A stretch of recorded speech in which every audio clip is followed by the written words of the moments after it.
დაკავებულები არიან საქართველოს ეროვნული უნივერსიტეტის ორი სტუდენტი, როგორც მადრიდზე მყოფი აქციის მონაწილეები გვეუბნებიან და ერთ-ერთი აქციის მონაწილე ჩვენ ბუნებრივად ავინტერესდით თუ რა გახდა მათი დაკავების მიზეზი და როგორც აქციის მონაწილეები გვეუბნებიან, სტუდენტები ცდილობდნენ საქართველოს პარლამენტთან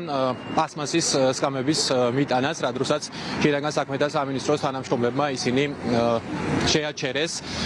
რამდენიმე წუთის განმავლობაში არ ყვევდნენ როგორც აქციის მონაწილეები ამბობენ, მათ უთხრეს შინაგან საქმეთა სამინისტროს თანამშრომლებმა, რომ გაარკვევდნენ დეტალებს და შემდეგ უკვე მეტყოდნენ, მისცემდნენ თუ არა უფლებას, რომ ეს სკამები დაედგათ საქართველოს პარლამენტთან. ეს რამდენიმე წუთი გაგრძელდა, როგორც აქციის მონაწილეები ამბობენ და შემდეგ უკვე ორი სტუდენტი, რომლებიც დააკავეს, როგორც ამბობენ, აქ ადგილზე დაჯდა ამ ორ სკამზე და მარაძლევდნენ შინაგან საქმეთა სამინისტროს თანამშრომლების უფლებას, რომ ეს სკამები ტერიტორიიდან გაეტანათ, რის გამოც, როგორც ერთ-ერთი ჩვენი რესპონდენტი ამბობს, რომ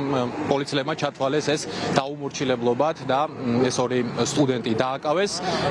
შემდეგ უკვე ამას მოჰყვა ერთ-ერთი აქციის მონაწილის პროტესტი და მესამე პირი სწორედ ეს ადამიანი გახდა, ვინც დააკავა შინაგან საქმეთა სამინისტრომ.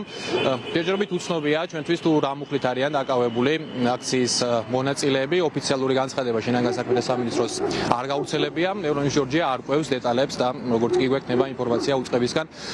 მაშინ შემოგთავაზებთ.